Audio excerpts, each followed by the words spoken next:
Hello and welcome to this Monday installment of Oregon News Daily Update. I'm Lena Bond. It was a full Mother's Day weekend, so let's get to today's top stories.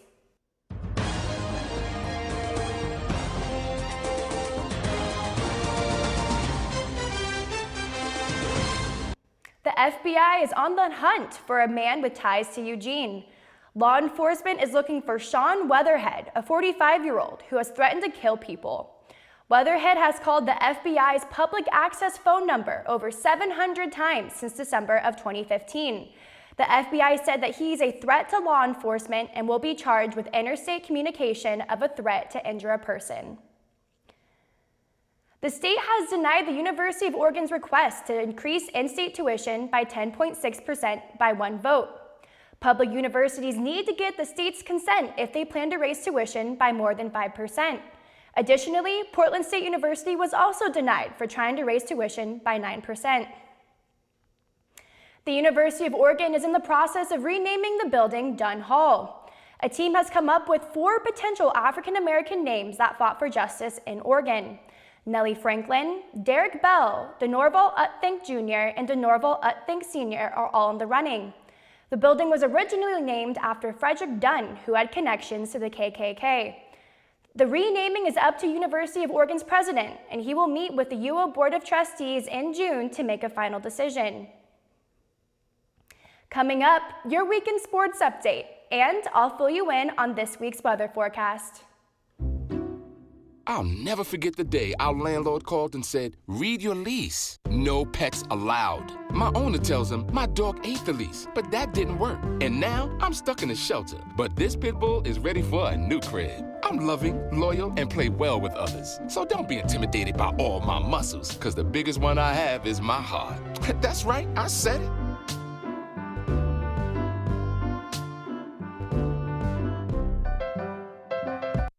Welcome back. After a second-place finish in the ultra-competitive Pac-12, the Ducks earned a number 3 national seed in the 2017 NCAA tournament and will host Illinois, Chicago, Wisconsin, and Missouri in a regional beginning on Friday at the Jane. The Oregon State Beavers also secured a spot in the NCAA tournament and will play in Waco, Texas, in a regional hosted by number 15 Baylor. Moving on to the other diamond. With their playoff hopes hanging in the balance, the Ducks dropped the not-so-Civil War series against the Beavers at home this weekend, being outscored by a total of 7 runs. This was the first time George Horton's Ducks have been shut out all season.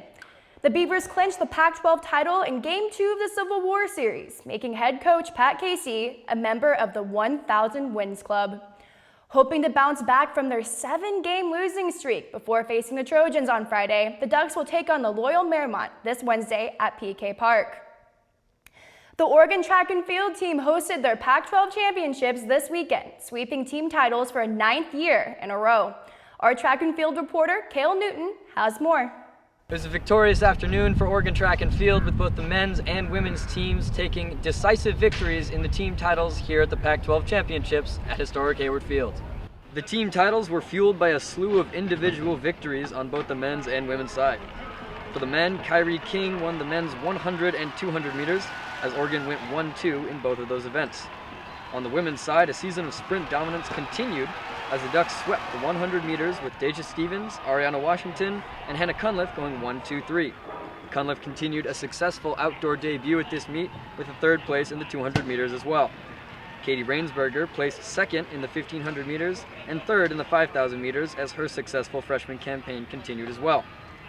Raven Rogers continued her dominance in the 800 meters, winning by a significant margin. The team titles were the men's 11th straight and women's 9th straight conference titles. Next up for Oregon track, they'll look to continue this successful championship season run at the regional NCAA meet in Austin, Texas. For Oregon News, I'm Cale Newton. Thanks, Cale. Now for today's forecast.